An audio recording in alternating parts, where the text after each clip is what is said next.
Welcome to Massive Passive Cash Flow, the podcast that guides professionals to financial prosperity. Join our community and let's start building your wealth. Here's your host, Gary Wilson. Welcome back to the Massive Passive Cash Flow podcast. I'm Gary Wilson, your host, and I'm glad to have you back listening to the show or watching if that's the case. We got an excellent guest today, Kristi Nowrouzi from beautiful sunny Florida. And we've got a lot of topics we can cover, but just a brief introduction of Kristi has worked with investors. She has worked with agents. She's educated when it comes to credit and how you can manage your credit. There's a number of things we can cover. So we're going to have a good time today, and this is definitely one you want to take notes on. So if you're an investor or an agent, particularly if you're an agent who works with investors, you've come to the right place. So first off, Kristi, thank you for doing this. This is awesome. We've met before, and we've got mutual friends. I've just really been looking forward to this, and I'm so glad you're on and giving us your time and energy. Thank you, Gary. I'm so excited to be here with you. Yeah. So I always like to have people give us a little background first, and the reason is it kind of makes things more interesting and builds context. And the reality is I'd never met a single soul in this business that was born saying, "I'm going to be in real estate." We were going to be doctors and lawyers and attorneys and astronauts and cowboys and things like that. So, but can you give us a little bit of the journey? Like, what led you here? Were there some critical moments or pivotal moments that you can think of, or inspiration that you can share? Absolutely. I think nothing happens by happenstance. It's fun to see all of the dots connect, but I remember asking or being asked by my mom what I wanted to be as far as in an occupation when I was older. And I remember probably around 10 or 12 saying an attorney. And I quickly changed that thought when I realized I would be, debating all the time. I actually don't like debating. But at one point in my life, I was playing Monopoly with my two older brothers. And I remember saying, I want to play Monopoly. Like I wanted to win in Monopoly in life. And what's it all about? It's all about the real estate. And so when I was in my junior year in high school, I was participating in on-the-job training, which really just allowed me to get out of school early. And the RGT teacher, just call it what it is, he said, I've got a potential position for you that I think is going to be right up your alley. And he introduced me to a Century 21 office in town. And the broker was looking for an afternoon and Saturday morning, just part-time receptionist. And these are the days, Gary, I'm going to age myself here. We had magazines, not Zillow and an online MLS system. Agents used to have to come in, physically sign out a key, call and ask for it, schedule it through the agents, come and physically pick up a key. We didn't even have lock boxes at this time. And we had alpha pagers. Only the most successful agents had the mobile phones in their cars. It was just such a different time in a different world. But I fell in love with real estate when I was 17, and most of my working life has been inside of real estate. So I've got 23 years between being an assistant for a really busy broker. I was a realtor for a few years. I've been a loan officer for the past 13 years. I was a short sale negotiator for 4 years. I've kind of seen it all. So it's been a wild ride and still hanging on. Nice. Yeah, it's one of the things I love about real estate is I'm primarily an investor, but I did start building businesses from the investing became the properties became the foundation upon which I was able to launch other businesses. And one of them was a brokerage that focused on investing because that's what I knew. It's what I did. I didn't really care so much about the other stuff. Now we do all of it, of course. But what I like about it is every day's different. Every client's different. Every property's different. So it keeps things fresh. And entrepreneurs, we need to have that variety, and it's just matches us perfectly. So okay, so that's good. Now let's jump into some where you are today, what it is you're doing now. And I know we can touch on a number of different subjects. You have such a wealth of experience and knowledge, and it's all related, which is cool too. So guys, if you ever want to have a really good lunch or dinner and learn a lot, have lunch or dinner with Kristi. I'm telling you, you will cover a lot of bases and learn an awful lot. So, anyways, now that I've got your head as big as a balloon, Kristi, Thank you. let's come back down to earth. But what take us through, um, what led you to like helping others? The coaching and the teaching, because a lot of us do that. I know for me, it's very fulfilling. I didn't start out doing. I actually kind of didn't realize early on that's what I should. It took me a while. I'm just got the thick Irish skull. It took me a while to realize. Wait a minute. I have more fun helping others than I do, buying properties. I still like investing, of course, but there's some fulfillment that comes from it. It's just hard to articulate to people. You can't like put a number on it. It's just it's energy is what it is. I don't know. Tell me your story, right? Because I'm really interested. I think people want to hear from you more than they want to hear from me, anyways. Yeah. Thank you. So, you learn in every situation. I used to Mhm. call it failing. It's a learning opportunity. I learn more out of when I make mistakes or when I fail than when I ever do when things go really smooth. And so back to that Century 21 experience in high school, right out of high school, as soon as I graduated, the broker said, "You're going to get your real estate license and sell for me." Well, here I am, 18 years old, living with my parents. I couldn't even spell amortization, and you want me to go take this test.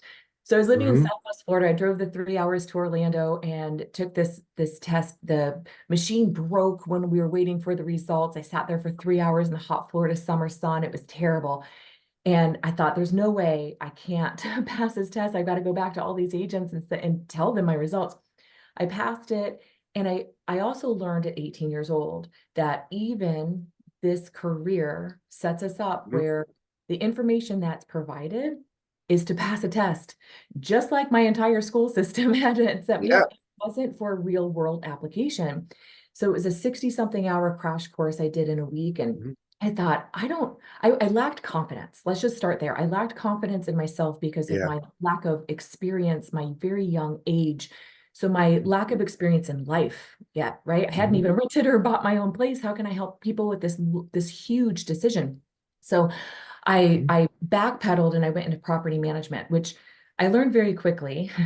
You can't make Mhm. all parties happy. The landlord's happy or the tenant's Oh, yeah. happy. Usually both aren't when, something always can always go wrong. So, Yeah. fast forward through all of the things I experienced, like I had said, taking on all of these different roles. I don't know that I ever felt ready, complete, educated. I don't think I ever felt at capacity in any of those roles because this is an industry that you learn on the job. Could you imagine if Yeah. pilots or dentists had to learn the same way? They have years Yeah. and years of schoolwork and then practice, right? Simulations, and then they bring it out to the Yeah. real. We take 60 something hours of a class, pass a test, and they're like, go get them. So I was really seeing I hate to say this, but we've all experienced it if you're doing any work inside of real estate, the lack of professionalism, the lack of Yeah. knowledge, skill set, the ability to negotiate without having to stomp all over the party. Some people just Mhm. can't envision win-win. So I'm seeing this as I'm working as an assistant, as I'm working as a realtor, and then eventually in loans, working Mhm. with hundreds and hundreds and hundreds of transactions. You get to see the good, the bad, and oh my gosh, that was terrible. And Yeah. every single opportunity taught me something. So I was starting to see the patterns. And it was really where this lack of knowledge, where somebody's not in a team or doesn't have a broker that's teaching them well. And a lot of people aren't self-starters to where they would sit down at YouTube University and say, let's take a negotiation course. Let's work Mhm. on soft skills. Let's read a book about emotional intelligence and we can know ourselves so we can know others. None of that was happening. So I found myself growing Mhm. people professionally by coaching. But what's so Mhm. outstanding is we've got to grow personally as well. So back to my 18-year-old self, I lacked confidence in Yeah. myself. I had somebody believing in me, so I could believe in me, but I also lacked that confidence. So we've got to uncover a few things inside of ourselves. What are your strengths? What is your gifting? What are you really good at? And sometimes we can't even see that for ourselves. And then Yeah. when I get to see something in somebody and share that with them, and bless them with that gift of, did you know that this is one of your strengths that they couldn't even see for themselves? Now we've got Hmm. something which to launch from. This is your superpower that you can bring to your clients, that you can separate Hmm. yourself with your unique value proposition, that you can serve people in only a way that you can, because this is your strength, this is your gifting. So starting on that personal level and then developing professionally. I love coaching. And you nailed it earlier when you get to share something with somebody and they have this aha moment, or you can see this transformation in their eyes that all of a sudden they're like, oh my gosh, now that I've grasped this one thing, I can infuse that into how I communicate and how I show up and what I think and what I do. You may not have just changed their career, you may have changed Hmm. generations, Yeah. So Hmm. to be part of that impact, I got to serve 150 buyers a year, which equates to a couple hundred agents a year. But I wanted to expand upon that. I wanted to be able to reach more people. So my my last many years had really been working with first-time home buyers. And I think it was because they just didn't know. And I was like, this is an awesome opportunity Yeah. to be able to get to pour all my stuff into them. So the number one reason why most people don't qualify for a mortgage if their application is declined falls under a category known as insufficient credit. So I'd started Yeah. a podcast. There's no commercials. I don't make a dime off of it. It's really my ministry teaching about credit. We have to have a great credit score and a good profile, because it will cost you tens of thousands of dollars more over your lifetime if you don't. So I started this podcast. It's called Credit Coaching by Kristi. And Okay. any agents or investors really need to know some basics about credit. You want to know more about it than your clients. And from there, it wound up creating these conversations. And then I started a YouTube channel and I wrote a book for first-time home buyers. And it just kind of exploded into being a resource. And I love that so Yeah. much more, because now I feel like I can have these conversations on a larger scale rather than one-to-one. Don't get me wrong, I love the one-to-ones, but we want to be able to impact more people, right? Yeah. Yep. Yeah. So everybody, if you're not driving, please remember to write that down. The podcast is Credit Coaching by Kristi. And Kristi, if they just Google it, they'll find it on whether it's Apple or there's like 30 some odd channels. But okay, Yes. great. That's awesome. Yeah. Yeah. So now let's dig in on that a little bit. So we talked about first time home buyers, but what are some of the principles? What are some of the fundamentals that maybe apply to any group of people, whether it's first-time home buyers or investors? Investors are famous for, you know, quote unquote, exhausting their credit. To me, it's really all mental. And if you manage your ratios, you'll always be able to get credit. That's what I found out. I mean, banks will call you, actually, but can you dig into some of those? What are some of the key things that would apply to investors, Absolutely. non-investors, first-time home buyers, agents? Too, agents are now there's a whole other category where credit can be a real challenge sometimes because there's peaks and valleys in their business. Did you know that you can participate in class every Monday? We call it Monday Night Live, 7 p.m. Eastern, with me and dozens of other investor agents from around the country, in fact, the world. Every Monday, totally free. No selling, no recruiting, just straight up education on anything and everything in real estate. And we have a lot of good guests coming on once or twice a month, bringing in expertise on subjects like how to buy a house with crypto. Okay. How about them apples? What about AI? How's AI affecting our business? How about the metaverse, blockchain processing? We're already using it in title work. So come on to Monday Night Live. Be ready to take notes and ask questions because it's live and engaging, and you get to participate by asking questions and meeting others. So we'll see you there. Go to realestateWithGaryWilson.com, click on the resource tab, drop down, and you'll see Monday Night Live.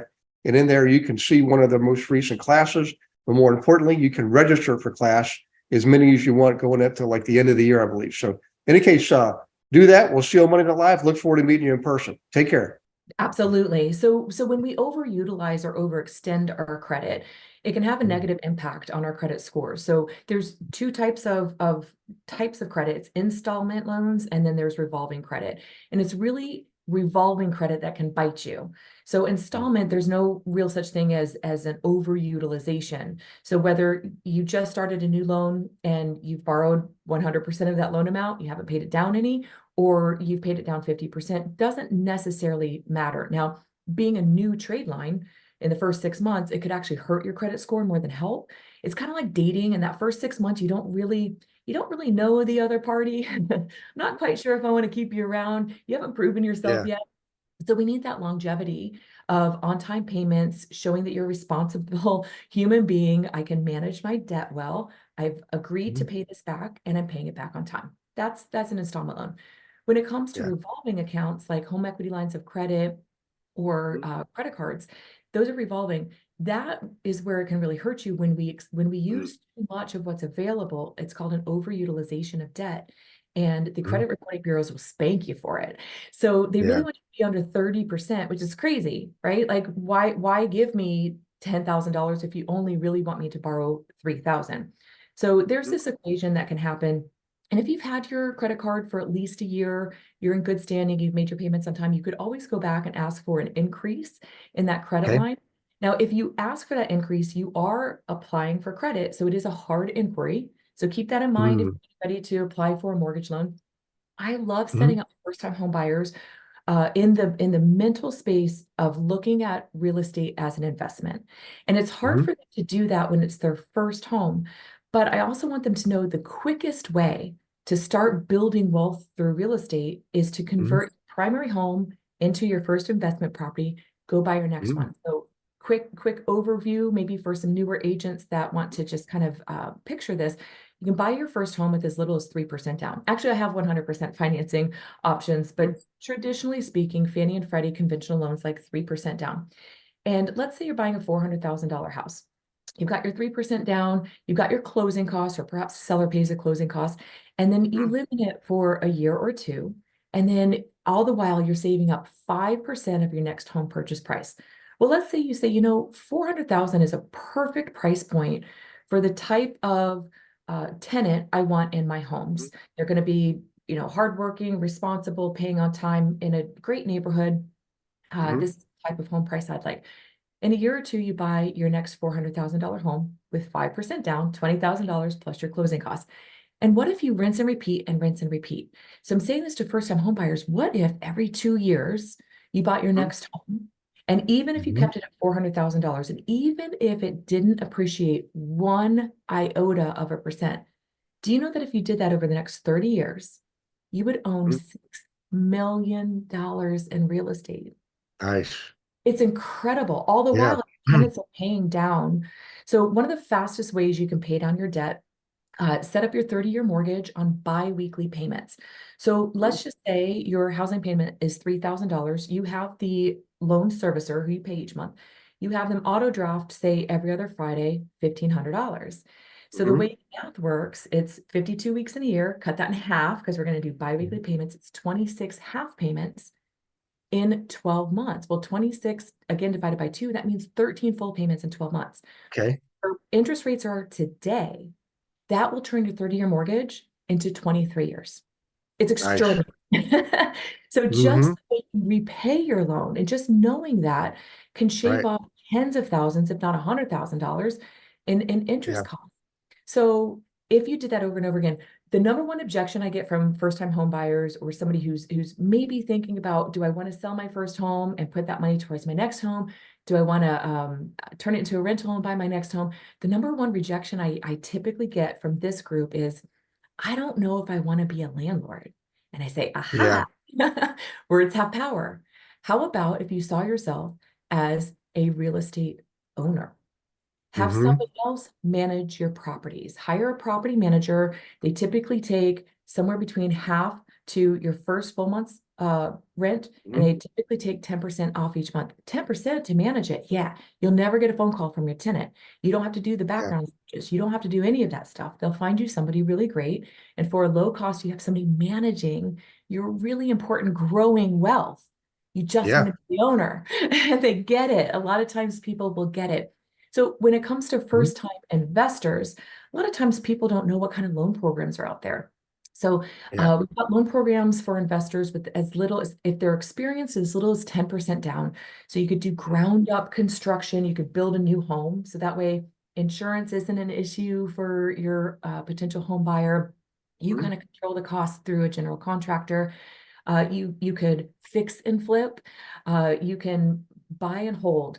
I'm sure a lot of our listeners here today have heard of bigger pockets. They made the Burr method Yep. infamous, right? Buy, Hmm. renovate, rent it out, refinance that, take the cash out, because now that refinance is based off of that improved value, not what you've paid for it. And then Hmm. you do it over and over and Yep. over. It's an extraordinary thing. And then I've got Yeah. some investors saying, well, taxes are going to kill me. Taxes could hurt on a fix and flip, yes, because it's short-term capital gains. Yeah. And depending on the state you live in, you probably have state income tax on top of that federal income tax. But if it's Hmm. less than a year and a day, it's typically long-term capital gains. Now, we don't know what's going to happen with future, tax rules, but a book Yeah. that I read, Gary, that really changed my life, I heard about it on Bigger Mm. Pockets. It's called The Book of Advanced Tax Strategies, and it's written by two Okay. CPAs. It's quite extraordinary. And Yeah. here's what a lot of people don't know when they talk about it in this book. Sometimes people think they need to pull out of their 401k or their IRA Hmm. in order to use that money for investing in real estate. And that's not necessarily the only way. They talk about and teach in this book that if you have a self-directed 401k or IRA, you can self-direct the funds in that account to buy real Hmm. estate. Let me give you a quick example. Let's say you were working for an employer, you had a 401k for the last 5 years mounting there with them, and you leave and you have $100,000 sitting in that Hmm. 401k. If you put that into a self-directed IRA, you can use that $100,000 as a down payment and still finance on the backside the remaining part to buy real estate. And I don't know Okay. if the name Mitt Romney, 20 something years ago when he was running for president. I remember the investigator reporting that was going on, and they were really confused about how he had $20 million in his IRA. Like, how did you do that? You can't do that. Yeah, he bought businesses and he bought real estate through his Yeah. self-directed 401k and IRA. So there are so many different ways to get there. It's not just Yeah. I have to save up this money or I have to pull money out of my 401k. There's a lot of different strategies that we can Yeah. talk Yeah. Well, I really appreciate you sharing that. I mean, I've started out using the Burr method. We didn't call it the Burr method. This was, back good Lord, 20, more than 25 years ago. Actually, my first property was in January 1986, and we house hacked it. And we didn't, house hacking wasn't a term then either. We bought a 4-bedroom rancher, and with my college roommate Socrates, and I bought it, and he's another Floridian, and we rented out the other 2 bedrooms, and those guys paid our mortgage. And we assumed the owner's first mortgage. It was a VA mortgage. We refinanced his second, and then we gave him a third note for the remaining equity. And then but later on, when I got into heavily investing, I would buy properties that where there was a value at. I could take the scraggly dog with fleas, clean it up, groom it, and rent it out for more money than before. Then go to the bank, get a brand new first mortgage, pay myself back, and oftentimes the spread was so great, I actually put money in my pocket on the refinance. It was greater than what I put into it, and still had equity in the property because they're only going to loan it to you 75, 80% on the loan to value. And then I had cash flow. about. It's And incredible. it was amazing. I just kept going and going and going. And eventually what I did is I was able to get a line of credit across the equity of my whole portfolio. It was a blanket mortgage, second position line of credit from a commercial lender. And it was like 1% higher than the prevailing rates. I'm thinking and I talked to people afterwards. They said, you can't do that. Commercial lenders want to be in first position. I'm like, nobody told me, and I did it.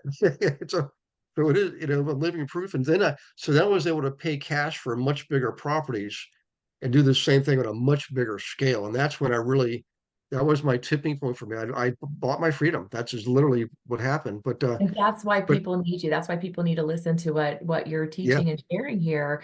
It's yeah. sometimes difficult to be creative, you know, if you've Hmm. never been in this world. So that's why they need somebody just like you and just like me that can come up with those different, well, let's see what's possible conversations. Hmm. And, you know, I love leveraging. I love other people's money. My very Hmm. first investment property, I was, I think, 23 or 24 years old. And I saw a Yeah, property. I drove past this house every day, and the government, the county was coming in and cutting the grass. And I was like, I think there's a problem there. So I hand yeah, wrote the owner a letter, and she called me, and she's like, yeah, I don't think we're going to come back down to that house. And I think I'm getting in trouble with code enforcement. I wound up going to a friend who I knew had a lot of money. I said, you want to be partners on this? So mhm, didn't realize I was asking for private money. I didn't know what it's called. And we yeah, wound up buying this property for like 25 or $30,000. And before we even closed on it, we sold it wholesale to somebody else and made money without, I didn't have to do a thing. I wrote a yeah, letter, I had a conversation, I invited somebody to come along on the ride. And I made some quick money. So there's yeah, all different ways to leverage real estate. It could be long term, it could be a quick thing. And sometimes you don't even know how big the opportunity is until you start exploring. yeah, absolutely. Something else you mentioned, Christy, earlier, and I want to emphasize it more because it's so true. Guys, when you're investing and you're buying rentals, I know it's tempting to want to manage yourself because you're going to quote unquote save money. The problem with that approach is, well, there's a couple problems. One of them is you tend to go in on the purchase side of things thinking you got more room to play with, more wiggle room because you're going to save 10% on the cash flow. But you're really not, because your role as an owner is different than the role of a property manager. Your role as an owner is to own and make profit, to put the cash flow, the net profit in your bank. That's your job. You go to the bank every month and put the money in. That's your job as an owner. Property managers need to get paid, and that's a job. It's a salary position or a fee position. So if you're going to do that, then you need to pay yourself. So when you do your pro forma on the property that you're going to buy, you need to build in property management, even if you're going to do it yourself, because you deserve that money. You've earned it. Your property managing is not fun. I'm telling you, I got a lot of gray hair because I did that early on. And I'm living proof this lesson is as solid as the rock you're standing on.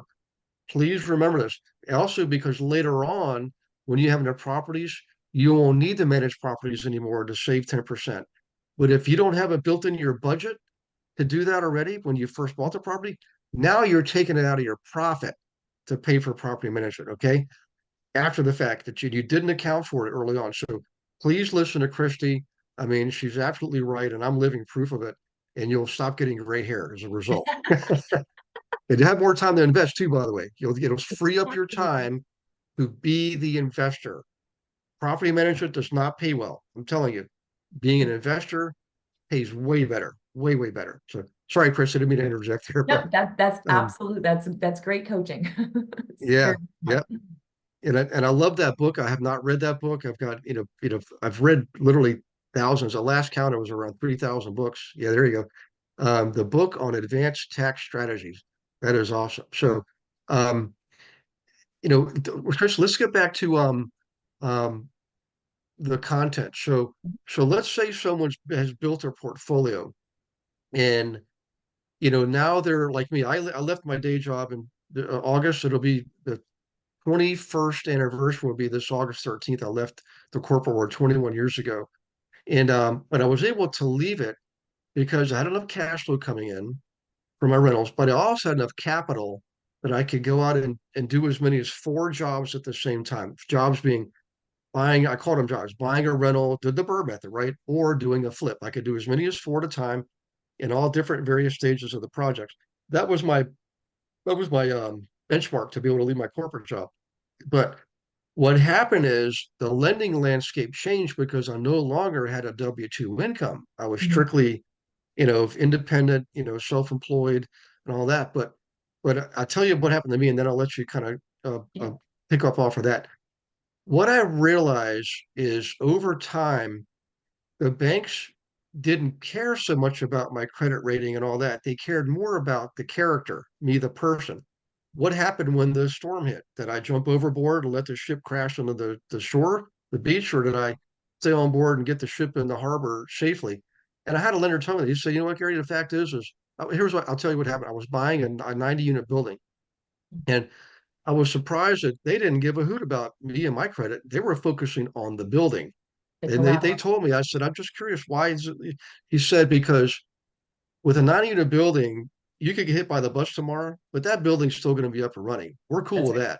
that. He said, we're not trying to be callous about this, but that's the fact. He said early on, credit, character, collateral, and cash are the things that they look at. And he said over time, the character part becomes more important. So in any case, I know there's people out there listening that have a big portfolio. Any suggestions for them or people, maybe how about this? How about people they have like 5 properties?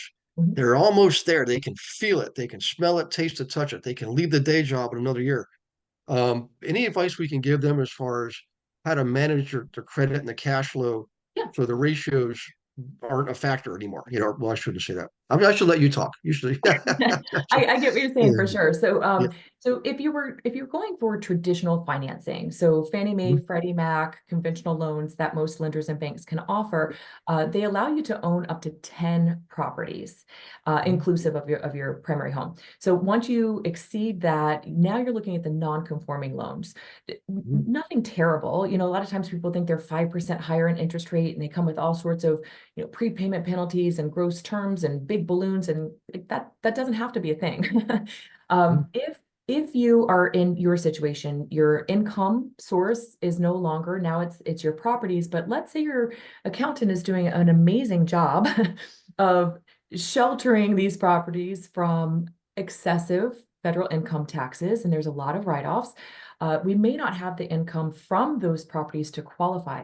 There are so many other types of loan programs out there that don't require income. mhm, One that I can state right off the top of off of my head, is DSCR, debt service coverage ratio. mhm, Basically, will the fair market rent of that property cover the housing cost that you're responsible for? Staying in the conventional realm, the way that Fannie and Freddie feel like they're protecting their hide is that for each property that you own, they want to see 6 months of reserves. So what is yeah, reserve? Reserves, 1 month of reserve, excuse me, 1 month of reserve is equivalent to one total housing monthly payment. So principal, interest, property taxes, homeowners insurance, if there is mortgage insurance or HOA, flood insurance, anything else, all of that, boop, all in one. Will mhm, that rent cover it one for one? When somebody's looking for traditional financing from your bank or your mortgage lender from a conventional loan, we can calculate 75% of the rent that you're mhm, collecting to offset that mortgage payment. So mhm, real easy math you can do, take that mhm, fair market rent, multiply it by 75%. Does that cover the nut? If not, then that little amount that's not covered would go into your debt ratio, just like as if it were a car payment or a credit card payment or something along those lines. If we get to the point where your numbers don't line up well with what we can prove, we go with a debt service coverage ratio. They care about your credit score, your assets, and that's it. Do you have the cash to close, which is your down payment, typically 20%, and your closing costs? And also don't forget about those reserves. So if you have 5 properties already, multiply those payments for those each property by 6. And that's what we need to have for reserves. Reserves can be yeah, in a number of different forms. It doesn't necessarily have to be cash money in your savings account. It could be a mhm, retirement account or something like that, but it does have to have the yeah, ability to be liquid. So if it's in a okay, CD, 401k, something like that, that you could liquidate should you have to. That's all they care about. And the reason for reserves yeah, is kind of like to your good character. If something happens and your income yeah, stops or your tenant doesn't pay, do you have the ability to cover that housing payment until we get there? So right. it's just one example. I could name 10 more, but for sake of time, just know that there are all different types of loan programs. Mhm, Even before we get to hard money or private money, a lot of lenders out there that will loan that has nothing to do with your income. They don't care how many properties you own. None of that has to be a thing, but it all yeah, rolls to credit. If you have a 480 credit score, you're going to be going to hard money because that's about the only place that yeah, necessarily care about that credit, but non-conforming loans, conforming loans Yeah, that I just spoke of, it's really credit score driven. And to your point, that yeah, collateral, they want to make sure they've got solid collateral. yeah. And one of the things I discovered too, and I did obviously when, I got to the point where it was all my loans were commercial loans and non-conforming. But I found that when I went to the local community banks, Mhm. I had far more success. And in fact, I had as many as 5 banks at a time that I would work with. I wasn't trying to have them compete against each other, but I was constantly hitting what they call the loans to one ratio. There's a maximum that any one bank can loan any one borrower based on the Or bank's risk. Yeah. capitalization. And Yeah. when it first happened, I thought I was in trouble. I'd never heard it. I thought, well, so what did I do wrong? Like, you didn't do anything wrong. That you're so good. You Yeah. borrowed the maximum that the government allows us to loan you. So what do I do now? And Go they with were sort of it. saying, no worries. We all know each other. We're going to That's right. introduce you to some other banks. Holy cow. I mean, Yep. and now they're calling me. I'm like, this is Yes. amazing. So I Commercials wanted to a say that, different world. Yeah. yeah. And I wanted to say that for everybody, let everybody know that it's not just me. It will happen for you too if you follow what Kristi's telling you. Just manage your credit wisely. Just be a good steward for what God gives you. The cash, the credit, the collateral, all that. Just take care of it, just like you would take care of a child or your car or whatever. Take care of it because it's going to take care of you. It's just a matter of time, Right. right? And And when you Gary, I do do that, want to, yeah, go sorry, ahead. Yeah, I do just want to make sure we have enough time. I want to emphasize the power of a team. If you're okay, looking to build your wealth through real estate, mhm, you've gotta align yourself with the right people and then just hang on tight in partnership. That means mhm, your lender partner, your title company or attorney, your realtor, yeah, investor friendly for sure, that knows the matrix to be able to help you calculate, is this a good short-term and long-term investment? And look yeah, for the pitfalls that maybe you can't see for yourself. Get yourself an amazing accountant, somebody who yeah, understands investments, who understands how cost segregation works. The 1031 exchange specialist, if you want mhm, to postpone paying property taxes on any investment properties that you sell. Get yourself a great banker as well. Sometimes that's different from your lender. And to your point, commercial, there's those local community banks. I love mhm, the way they underwrite because it does have a lot to do with the person and the character in addition to the yeah, collateral. When it comes to non-traditional financing, find a lender who is creative, who's a mhm, solution finder that can think outside of, that box that we talk about, that can see things from different angles and say, would you want to consider this? Or maybe you look at a property like that and hold on tight to that team because that is your level of success. And to your point a few moments ago, a really stellar property manager that will take all the pressure off yeah, of you. You can go and do more of what you want to do and build this legacy for your family, build wealth where you don't have to go clock in, clock out. You have that freedom and that flexibility to do what you want to do. And then when you do yeah, retire from it all, you can either live off of those proceeds, you can sell a property every couple of years, live off of that. Long-term capital gains, right now, 15%, which is extraordinary compared to what most income brackets are at. Most yeah, income brackets are high 20s to 30s, and who yeah, knows, probably growing. Um, Keep an eye on what's going on with our economy. The yeah, main headlines and media sources don't tell the full story. I actually just published a newsletter this morning on my LinkedIn account. I'd love to connect with you on mhm, LinkedIn for all your listeners. It's just my name, Kristi Nowrouzi, and every couple of weeks I put out a newsletter, and it's all data driven. It's not my opinion; it is data driven. And I just shared information with my local market here in Central Florida, what's going on, because Florida is a hot market, probably mhm, has a tall tale to tell, and also some statistics from NAR, from yeah, sales and pendings and what's happening all the way to housing affordability index. And I break that down and talk about what it all means. So I don't just throw it out there and say, good luck figuring out. I start trying to show the patterns and see what's being exposed. So keep an eye on those headlines because we've got to have a pulse on what's happening with the yeah, market so you know what type of opportunity to take advantage of. If I could add one more thing, because I'm a credit geek and because I like this research and sharing it with other people, I'm also keeping an eye on personal debt and what some of these indicators are reflecting. And Mhm. because of the rising costs, even though people might be in a 2.75% interest rate, it doesn't mean they're not exploding on the other side of their debt ratio from Right. hard balances moving forward. I just put in the newsletter, 44% of credit card holders, this is a new record high, carry a balance forward now. And that prime index Yeah. that those APRs are tied to has it somewhere in the mid to high 20 something percent.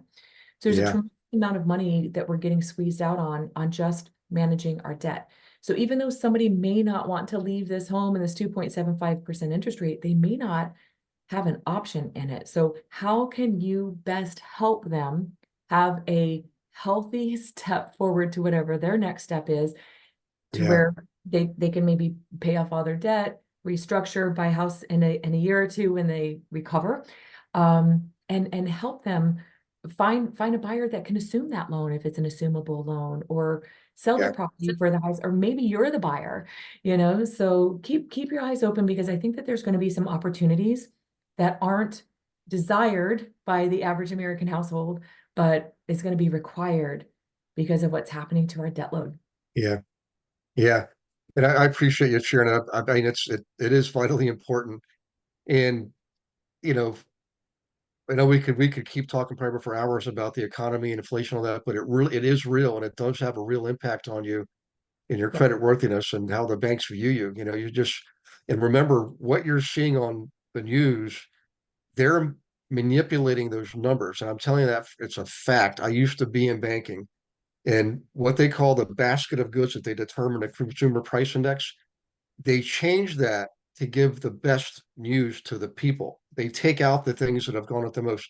But I'm gonna give you guys a big tip here. If you really want to find out what your inflation rate is, just look at everything you spend money on a monthly basis, whether it's rent or mortgage, car payment, car insurance, homeowners insurance, life insurance, medical insurance.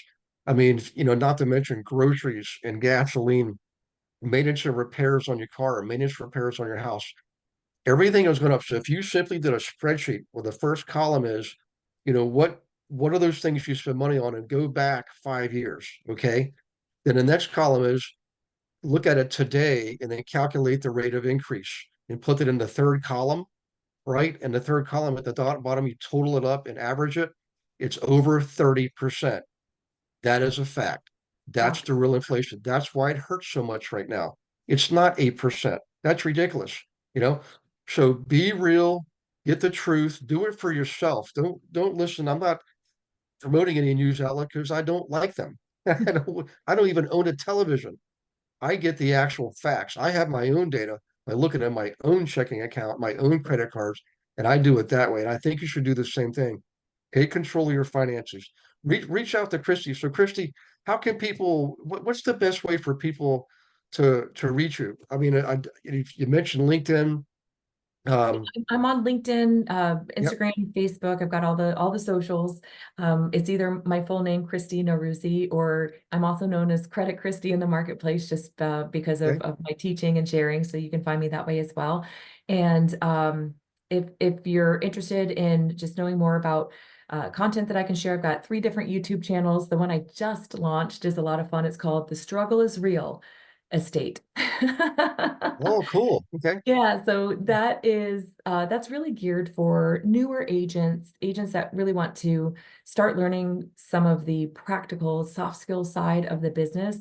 I'm uploading videos there every week, and I've got a couple of books that could help out. Finish Financially Free, and the other one is First Home: Where to Start and How to Win. That's a great book for brand new agents that don't even know, because I literally handhold you through the whole process of the mindset, Mhm. selecting, purchasing, and closing on your first home. So that gives an agent an insider's look at what that looks like, and brings a lot of value that you can now bring a lot of value to your buyers. And if you've got any investment loan questions, you can reach me. I'll give you my most general email box that I'm on all the time. If you go to at buildanagent.com. Whether it's Okay. a real estate question, investment question, loan question, I'm happy to communicate with you there. So that's info@buildanagent.com. Okay. Awesome. So for everybody, please, again, if you're not driving, write this down. I'll give you the spelling. So it's Kristi, Kristi, the last name Nowrouzi, and it's Now, like the word now, Rouzi. Okay. Nowrouzi. So Google her name, and you'll find her on all the social media channels, particularly YouTube. I'm a big fan of YouTube. You got 2 books out there that you can get. And if you're interested in getting some one-on-one coaching, private coaching, I highly recommend Kristi. I actually met her through one of my dearest friends and also business partners. Um, we call her Gina is my hero, Gina Hansen. And Gina and I have been around a long, long time. We've been friends for a long, long time. We're business partners now. And you know, this introduction came through Gina, and Gina has always done an excellent job of surrounding herself with really high level quality people, and Kristi is one of them. Amazing. Thank you. Yeah, so She's you're amazing. welcome. And if you could please leave a review. So if I know you're driving, don't want to do this now, but when you get home, your reviews are like our currency in the world of podcasts. Kristi and I, we don't make money doing this. I mean, it's a networking thing. We're learning, it's sharing. That's what it's all about. It's community building, and the people in the community, which is you, benefit the most. So all we ask is leave a review. We certainly do appreciate it. And make sure you check out Kristi's podcast too. Hang on one second. Let me get that for you real quick. So it's Credit Coaching by Kristi. And do you have other podcasts, or is that the main one there? That's my main one. And then I've got 3 Gotcha. different YouTube channels. Yeah, credit related, first time home buyers related, and then the newer real estate agents. The struggle is real estate. Gotcha. That is awesome. So, well, thank you, Kristi. Thank you Thank for listening, listeners. God bless you and your families, and I will see you on the next Massive Passive Cash Flow podcast. Thanks for listening to this episode of Massive Passive Cash Flow. Be sure to go to realestatewithgarywilson.com to join our community and start building wealth today.